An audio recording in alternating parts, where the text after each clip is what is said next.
Man, we want to honor Dr. Martin Luther King today.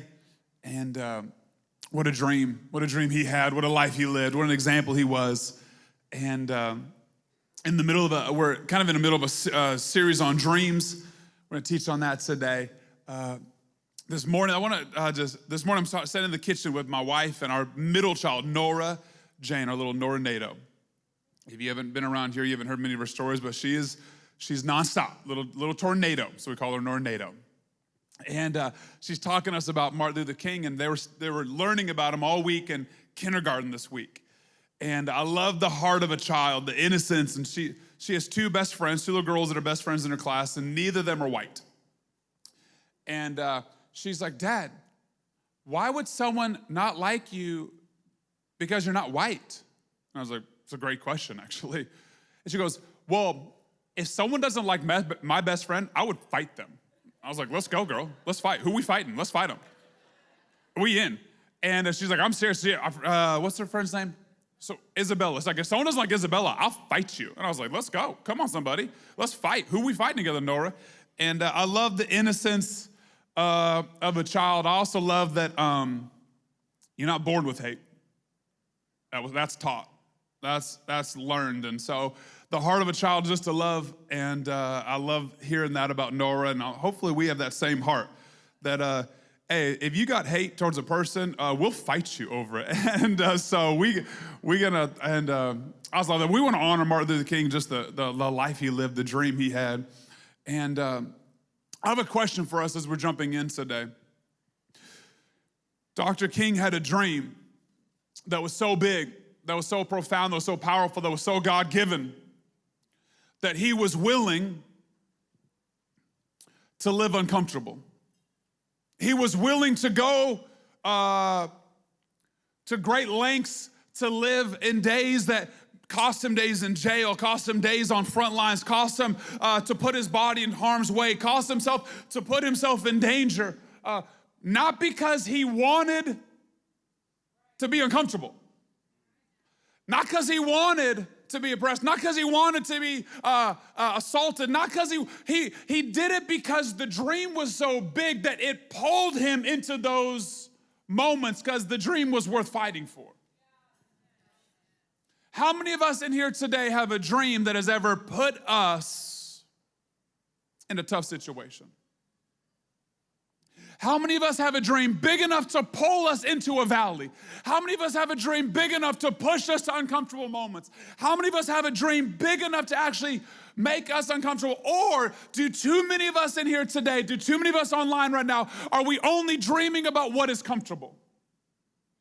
And are we actually dreaming for comforts and avoiding battles? Are we actually dreaming of comforts and avoiding the struggle? Are we actually, are our dreams, I'm already preaching. Everyone's like, man, you're already in your preacher voice, you're shouting at me already. Usually you warm up a little bit. But are too many of us dream of comfort over impact? We're dreaming about ease over eternity. But that's not the dream that God gave you.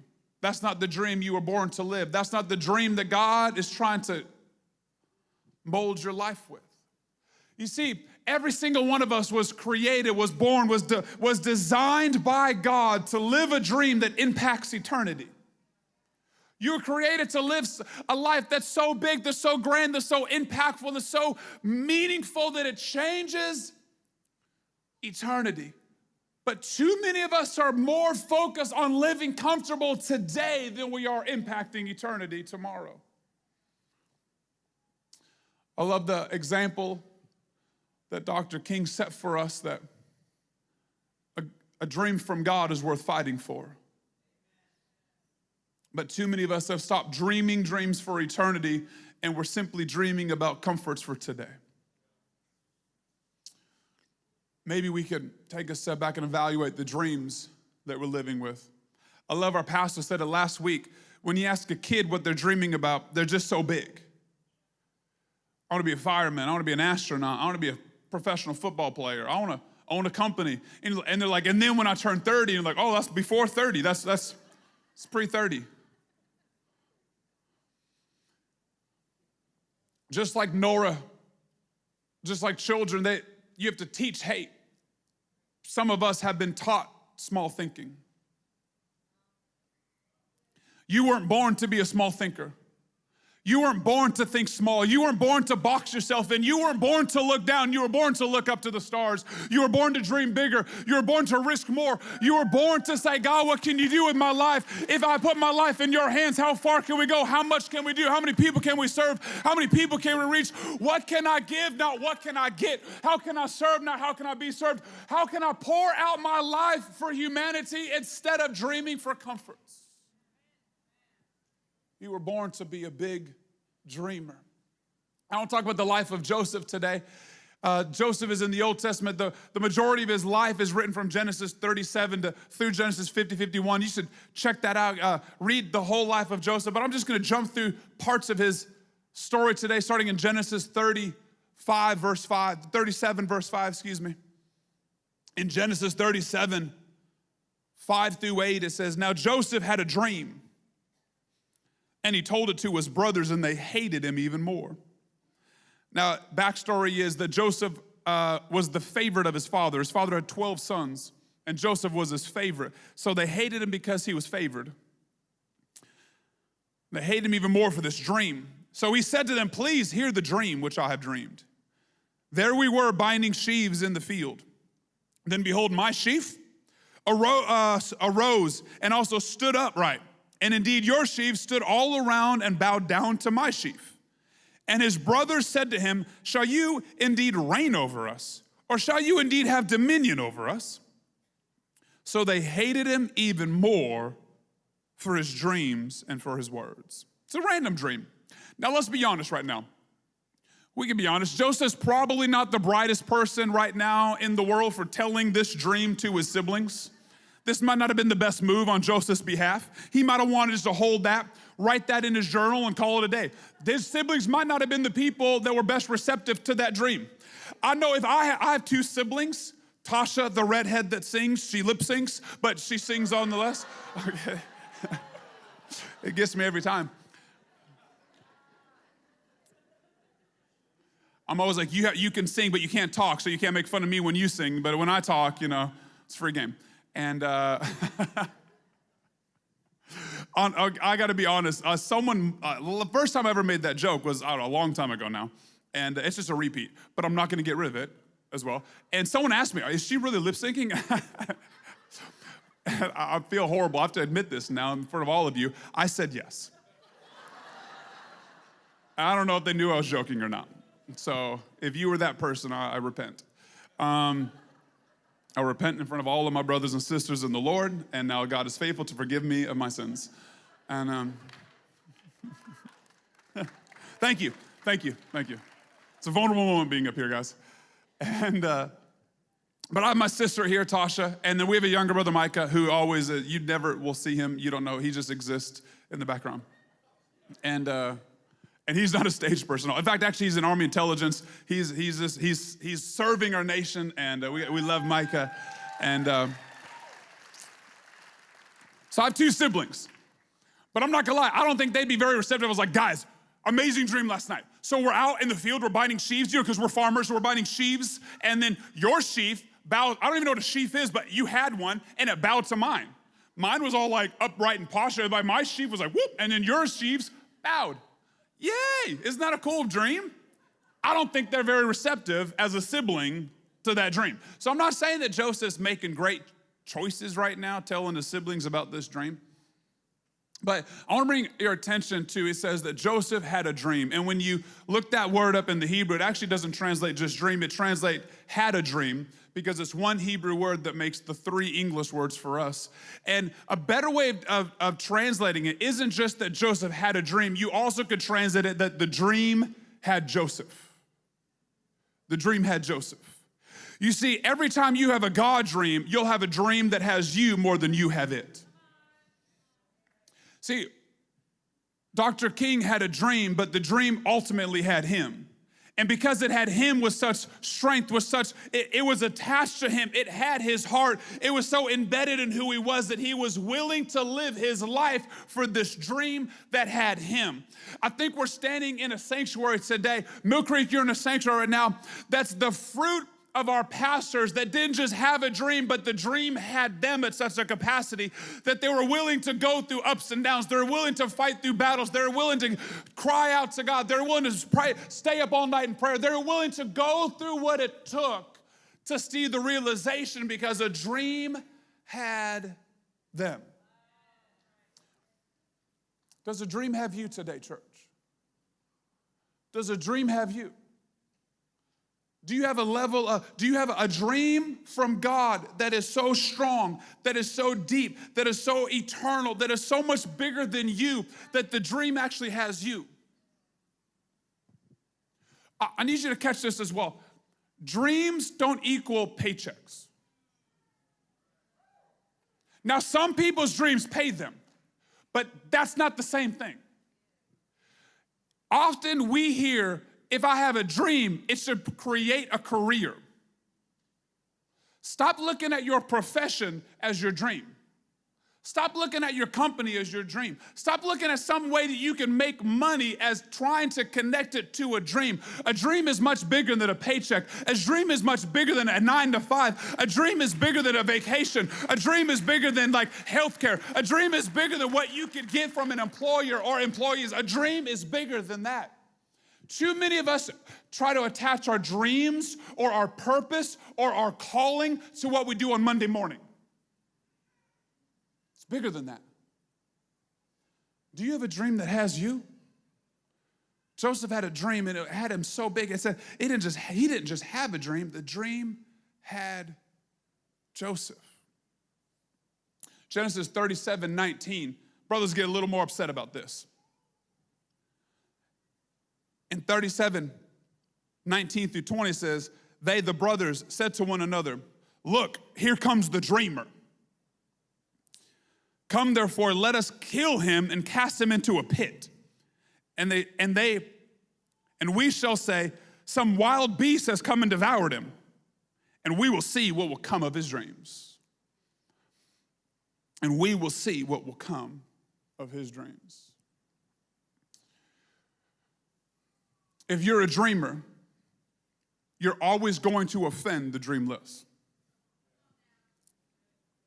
If you're a dreamer, if you have a dream, you will always offend the people that don't.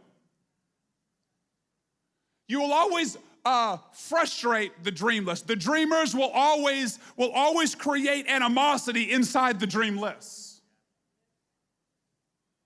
Because your dream reminds them that they're living below their created level. Your dream reminds them that they're not living the life they were created to live. Your dream reminds them that they've chose comfort over eternity. Your dream reminds them that they're out of sync, that they're out of alignment with why they were created. Your dream awakens in them that they've given up on hopes that they were born with. Your dream will always offend the dreamless. And so if you're someone that has a dream, and if you're someone that's committed to living a life with your dream, you will always offend the dreamless. Or you'll have to give up your dream to be accepted by the dreamless. And many of us today have given up our dreams to be accepted by our families.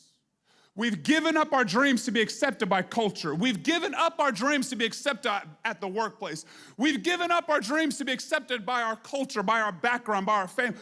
We have given up our dreams because we don't want to offend, and so we'd rather just fit in, and the cost of fitting in is to abandon your dream.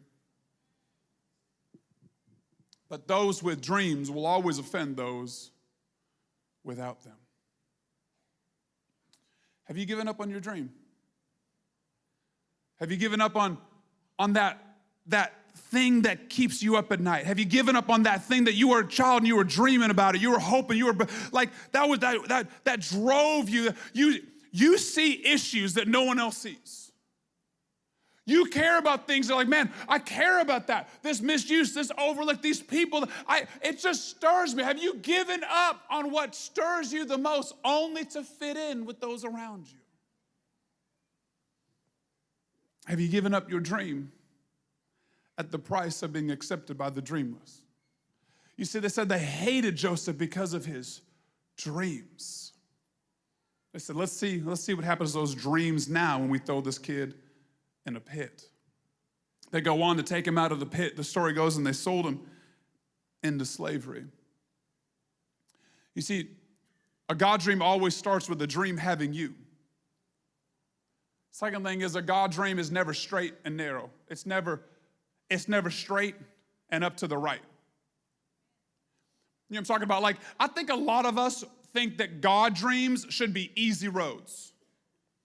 Catch this. I think a lot of us in America, maybe it's not even our nation, maybe it's just current culture right now around the world.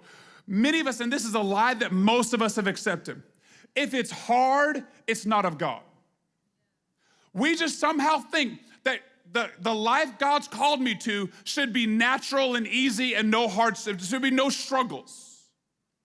But if that's what you really think, I would love for you to show me one example in this whole book of a person that followed God and had a really easy road. Just show me one. You see, we really, in our culture or in just this time in history or in this country, I'm not sure, but somehow we have believed the lie that if it's of God for me, it'll be easy. And so every time something gets hard, we bail. Oh, this isn't of God. Oh, this isn't of God. And you know what that looks like? Marriage 1, marriage 2, marriage 3, marriage 4, marriage 5. Life group 1, life group 2, life group 3. You know what this looks like? Church 1, church 2, church 3. Oh, that pastor said this. Oh, that pastor said, they don't really love me. They're trying to confront me over there. They're hypocrites over there. Yeah, we're people. Welcome to the group. You'll fit right in.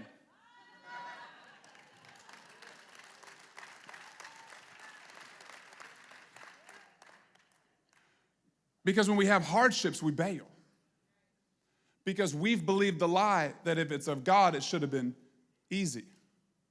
It should be smooth. There should be no issues with the life God's called me to. You know, in the New Testament, it says that God gives you a shield of faith. God gives you a shield of faith, right?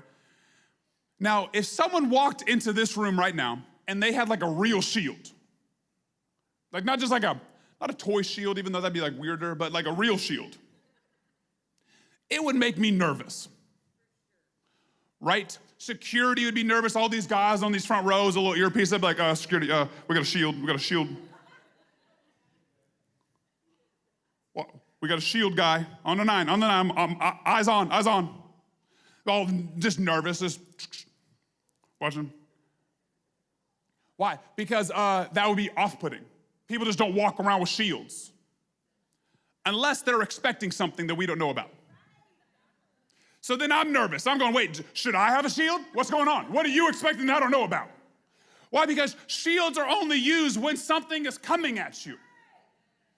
And God's like, let me give you a shield of faith because I'm expecting stuff to come at you. Why? Because a God dream will always require faith. The course, the road, the journey, however you want to say it, the journey that God has for you to walk, to live the dream that He's called you to live, for you to walk that journey will require faith. God's dreams always require faith.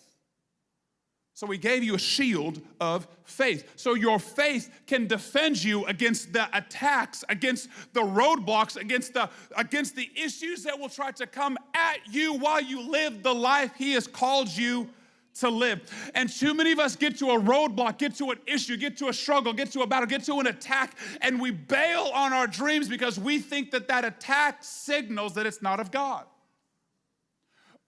God wouldn't lead me down this road, so it must not be of God. God wouldn't lead me down this road, it must not be of God. God wouldn't lead me into this battle. God wouldn't lead me to this attack. Yes, He would, actually. In fact, it's weird how many times God leads people to attacks. He's like, let me lead you to this river, and then I'm going to have to split it, the Red Sea. Let me lead you to the fire. And these guys are like, wait, we're going to get in the fire? God's like, yeah, Shadrach, Meshach, yeah, get in the fire. We going in the fire. He's going to lead you to a lion's den. He's going to lead you to a battle. He's going to lead you to a giant. He's going to lead you to Jericho. He is leading people over and over and over to battles. And many of us bail on our dream when we see the battle. The tough thing, the struggle is we have so many Christians with not enough testimonies because we haven't fought the giants that God's brought us. He didn't bring you to the battle for you to lose. He brought you to the battle for you to have a victory. You need to overcome. I love that we saying you're still the healing God. That also means that you're sick and need to be healed. You see, he's the same yesterday, today, and forever. And if he's a healer today, that means if I get sick today, he'll be a healer today.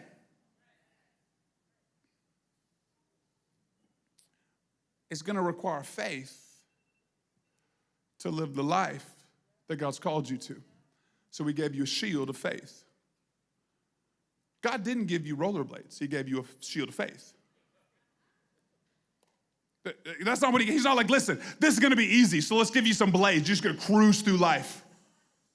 You're going to love it. Super easy road ahead, longboard it. Let's just, like new visitors, when you go to the new visitor, the welcome area, we're not giving rollerblades or longboards out. We're giving cups of coffee because you're going to need a lot of caffeine for the road ahead because it's going to be up and down. You're going to wake up early, go to sleep late. You're going to wake up in the middle of the night because God's going to wake you up, make you pray, make you cry out. You're going to take a lot of coffee and caffeine to live the life God's called you to live. And our budget, they cut the shields out, so cups are the best we got.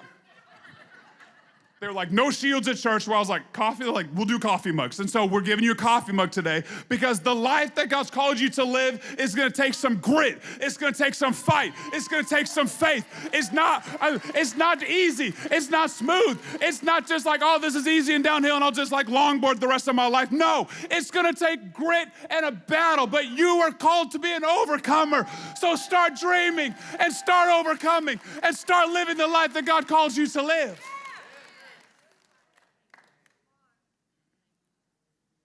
God's called you to live for a big dream, but his dreams will always take faith.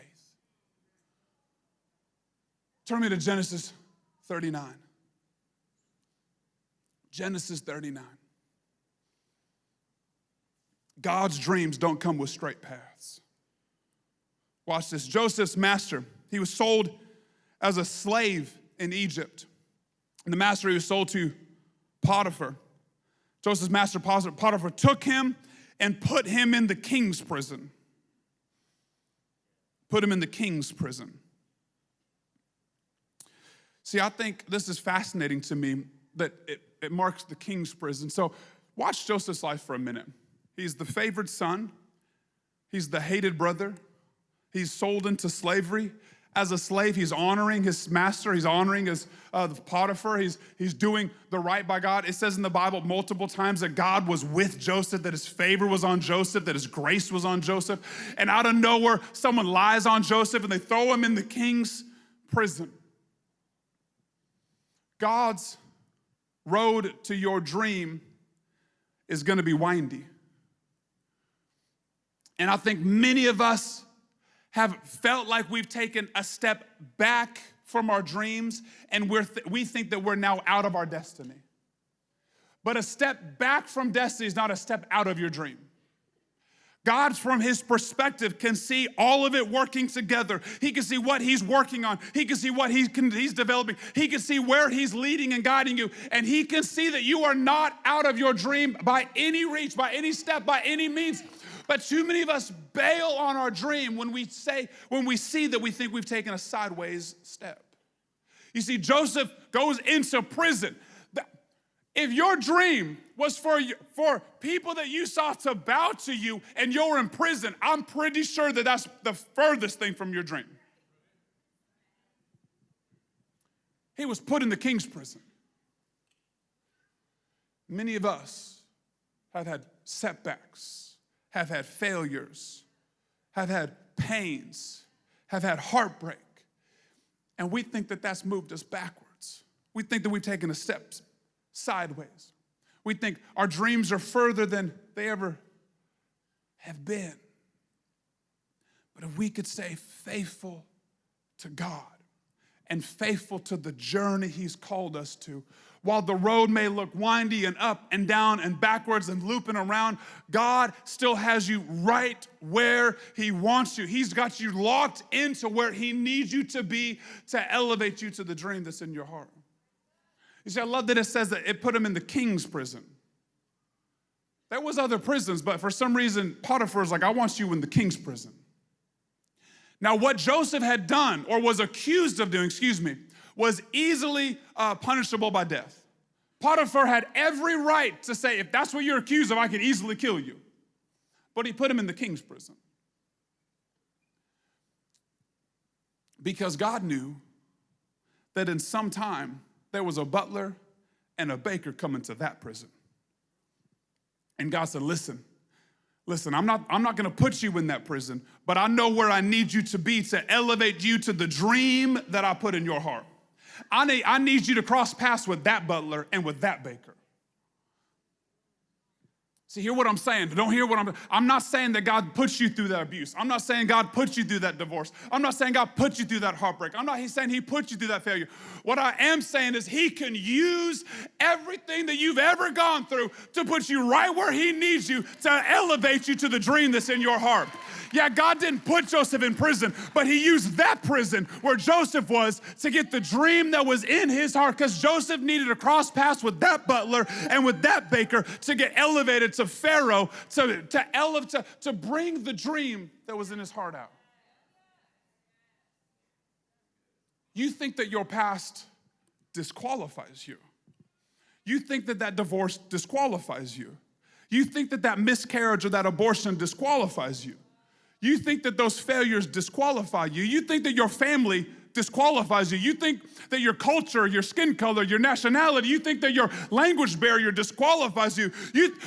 There are so many things. You think your intellect, you think your school, you think your lack of culture, you think over and over and over. We have lists of things and reasons why we're disqualified. I'm here to tell you today that whether you were in prison like Joseph or you feel disqualified today, if you put your story in the hands of God, nothing can disqualify you and nothing can stop the dream from coming to pass. God took Joseph from slavery to prison and elevated him so that the dream in his heart happened, and he could do the same for you today too. Not only did it not disqualify you, it puts you right in the place God needed you. God's like, you're right where I need you. I need you here. But God's road to your dreams, it's not straight. And many of us have quit on our dreams because we feel like these lefts and these rights and these backwards and these upside downs and these valleys and these hills, we're convinced that we'll never reach our dream. And God's like, no, I took the scenic route, but we're gonna get there. We're gonna get there. Turn me to Genesis 40. I wanna read that passage of the butler and the baker. In Genesis 40, 5-8. It says, then the butler and the baker of the king of Egypt, of Pharaoh, who were confined in the prison, had a dream, both of them, each man's dream in one night, and each man's dream with his own interpretation. And Joseph came into them in the morning and looked at them and saw that they were sad. So he asked Pharaoh's officers, who were with him in the custody of the Lord's house, saying, why do you look so sad today? And they said to him, we each had a dream, and there is no interpreter of it. So Joseph said to them, do not interpretations belong to God? Tell them to me, please.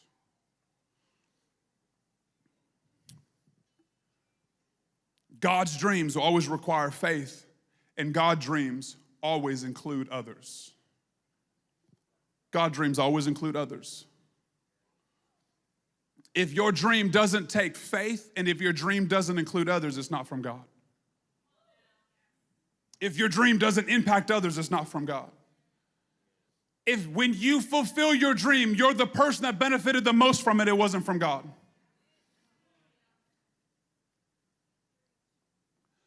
Joseph is sitting in prison. Catch this, fam. Catch this. He was called the dreamer. And now he's sitting in prison.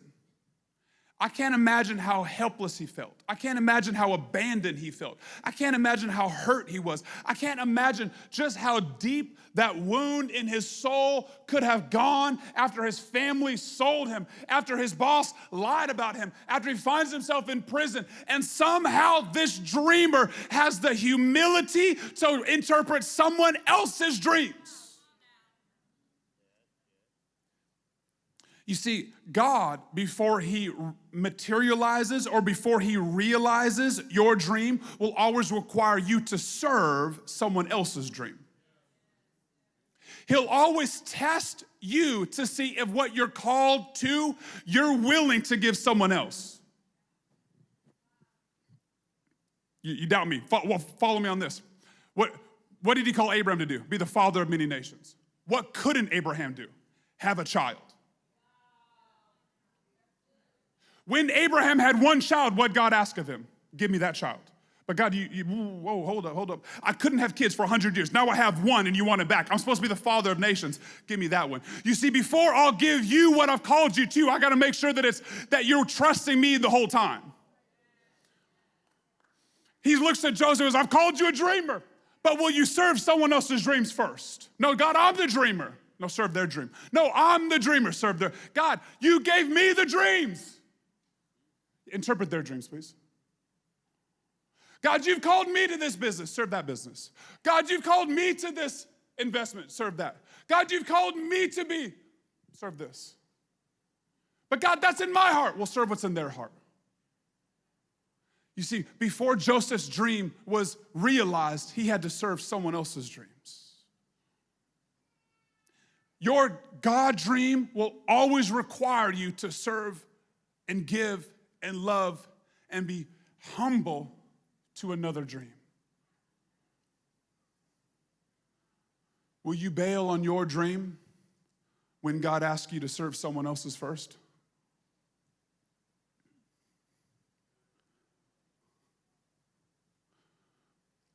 But God, this is for me. God, what, have you lost sight of me? What about me? What about my blessing? What about my family? What about my future? Yeah. We'll get there. We'll get there. I promise. We will get there. If you only knew that you were a step or two away. But before I could get you there, I need you to pass this test. Will you serve this test?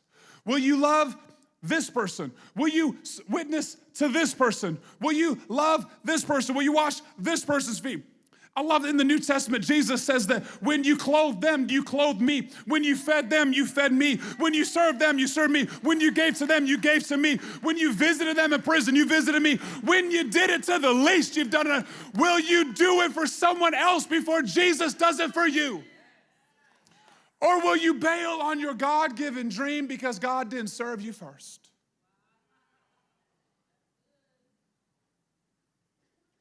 Many of us, talking to myself, I wrote this because it makes too much sense to me. We've lost our dreams because of pains and fears and selfishness. Because we have so many reasons why we've been hurt, and so many reasons why we've been abused, and we have so many reasons why we've been overlooked, and we have so many reasons why you just don't know what I've gone through, what I've overcome. And I'm not saying you're wrong, but we have put more value in being a victim over holding to our dreams. And I'm here to tell you that I'm not trying to speak down to what you've gone through. But what I'm saying is you got to pick a story. You either can be a victim or you can be a dreamer, but both won't work. Both stories won't work. You can't hold on to being a victim and simultaneously be a dreamer. You got to give up the past so you could dream of the future. And Joseph is sitting there in prison, and he says, do not interpretations belong to God? I would be struggling allowing God to make interpretations of my life in that moment. Can I be honest, church? God, I had a coat of many colors. I was my father's favorite. I was in the lineage of Abraham, Isaac. My father was Jacob. I was the favorite. You promised nations to come from my great-grandfather. Like, I was much closer to my dream when I first had it than I am today. Remember, Joseph was a slave and in prison for 13 years. We're not exactly sure how many years were in each, but totality of it was 13 years of being a slave and a prisoner. He's almost 13 years through it, and he's thinking, do not interpretations belong to God? I'm here to tell you that Joseph had been a slave and a prisoner for over a decade, and he still was trusting God with his dream. Some of us have bailed on God because we had a bad Monday.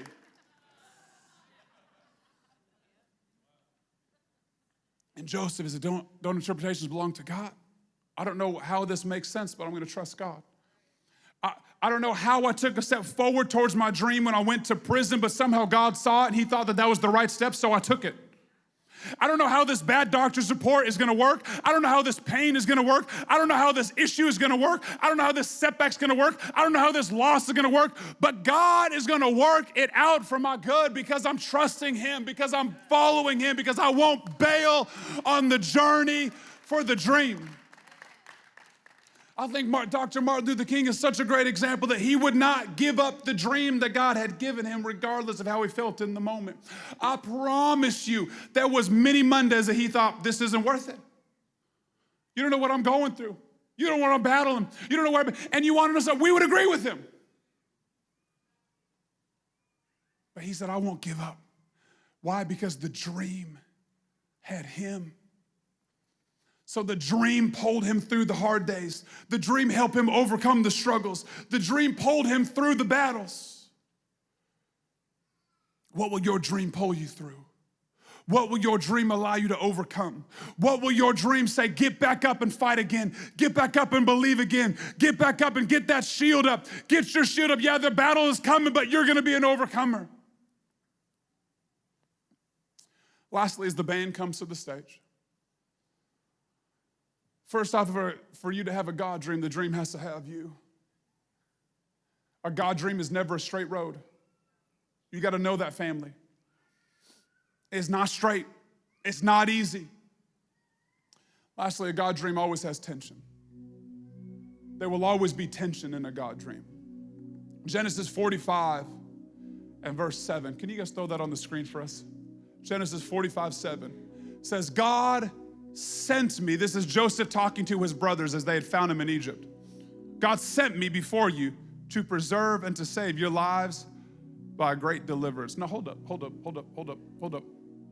He sent me? No, they sold him. They sold him. How could he have been sent when he was sold? With God, there's a tension in your dreams. Here's the tension. For you to have a God dream, God gets to hold the dream, you have to live the dream. You see, because God was holding Joseph's dream, he wasn't sold, he was sent. Someone needs this today. Someone needs this today. Someone online needs this today. You need to hear that. You weren't sold, you were sent. Joseph said, I was sent before you. No, they sold him. Not when God was holding his dream.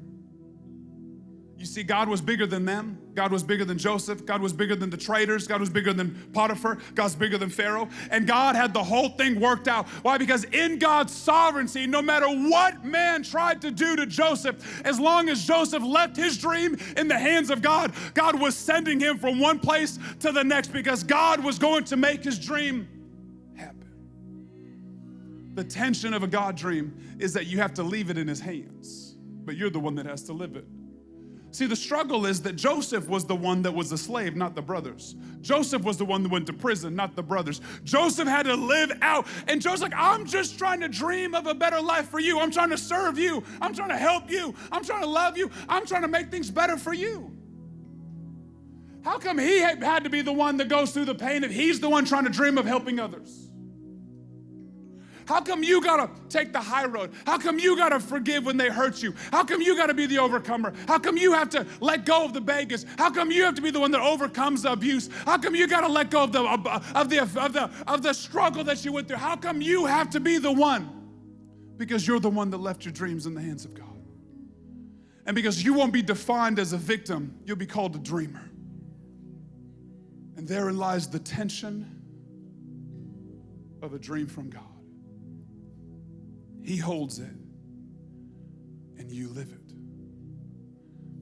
There always is going to be tension in a God dream. But I was sold. No, you weren't sold. You were sent. But I was abused. Yeah, but God is going to work it out. He's going to bring healing and hope. Did God do that to me? No. God didn't sell him. God didn't abandon him. God didn't leave him. Fam, if I could say one thing that I've learned in my walk with God over the 37 years of my life,